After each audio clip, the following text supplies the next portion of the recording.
am Bana and welcome back to Bana's Kitchen. For today's episode, we will make chocolate crinkles. Chocolate crinkles are soft brownie-like and so rich.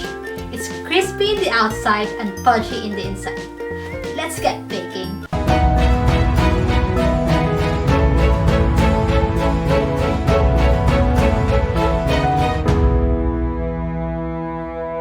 The ingredients that we need are 1 cup of cocoa powder, 2 cups of plain flour, 1 cup of powdered sugar, 1½ cup of white granulated sugar, 1/2 cup of vegetable oil, 2 teaspoons of baking powder, 1/2 teaspoon of salt, 2 teaspoons of vanilla extract, and 4 eggs. You can also find the complete list of ingredients in the description below. In a bowl, sift together the flour, baking powder, and salt.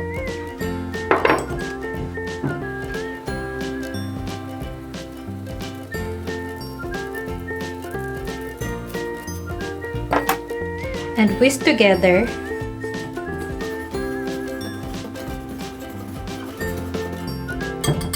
And we will set this aside. In another bowl, add oil and granulated sugar. Using a hand mixer, beat them together.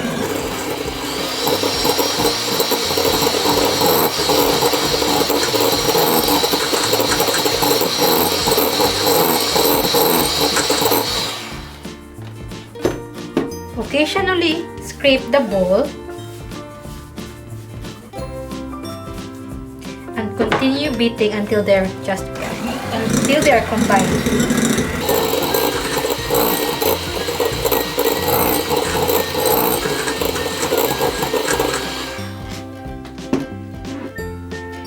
Add the cocoa powder and mix it on a low setting.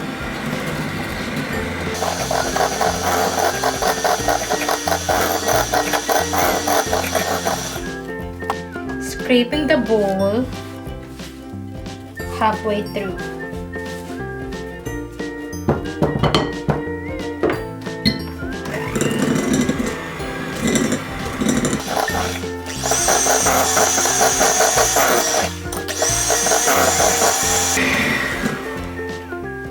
Add the eggs, one at a time.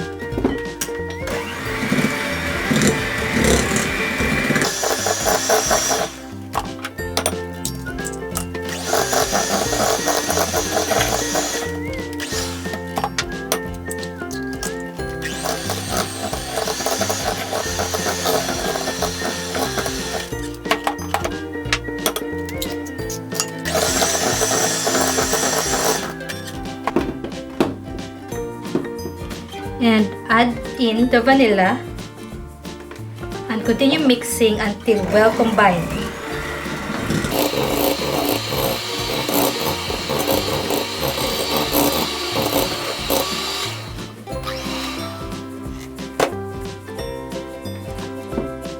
Next is we will pour the flour mixture in and we will mix this in a low setting.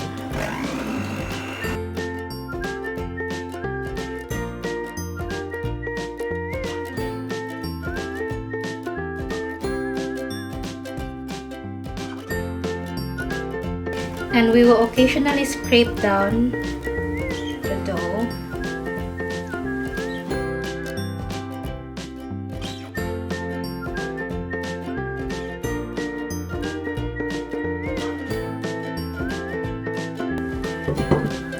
And continue mixing.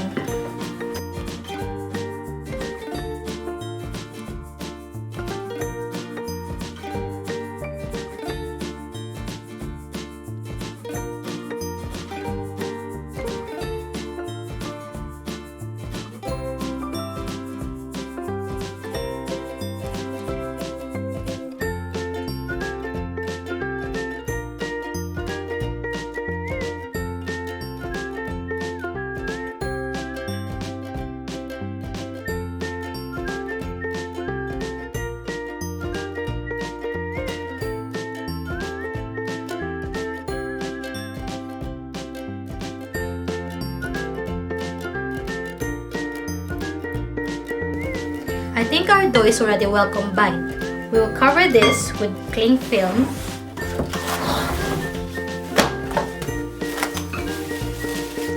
And we will put this in the fridge to chill overnight or at least 4 hours. After 4 hours, our dough is now ready. We will preheat our oven to 175 degrees Celsius.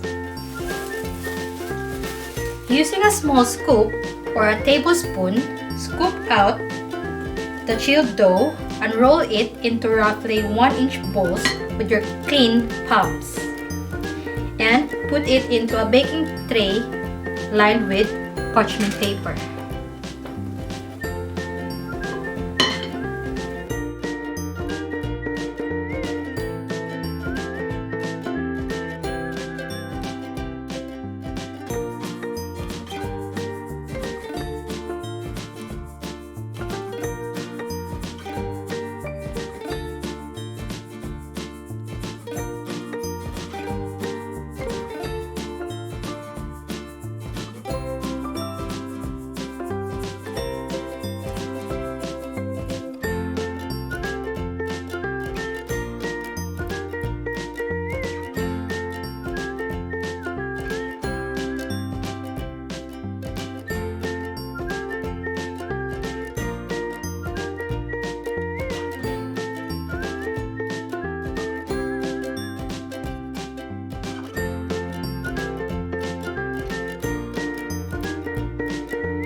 Rolling the dough can be a bit messy. You can occasionally wash your hands and then rolling back again.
After making the balls, we will pop them in the fridge for about 10 minutes to chill. After 10 minutes, we will roll the dough in the powdered sugar and arrange it in the baking tray about 2 inches apart.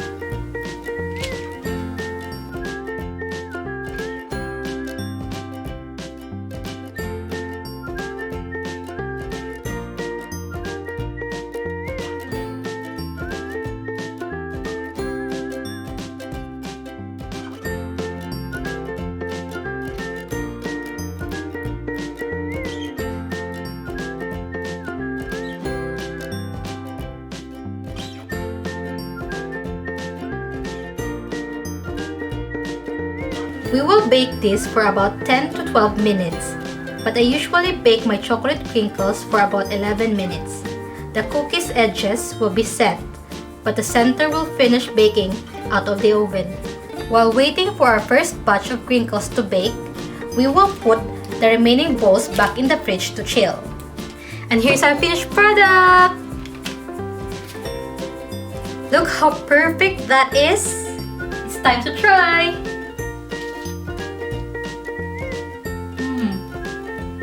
It's so fudgy and it's also crispy in the outside. And this reminds me of the chocolate crinkles I used to buy in a popular bake shop back in the Philippines. So nostalgic. If you're new to the channel, don't forget to hit the like, subscribe, and hit the bell for the notification of my next yummy recipes. Thank you for watching! See you in the next video! Bye!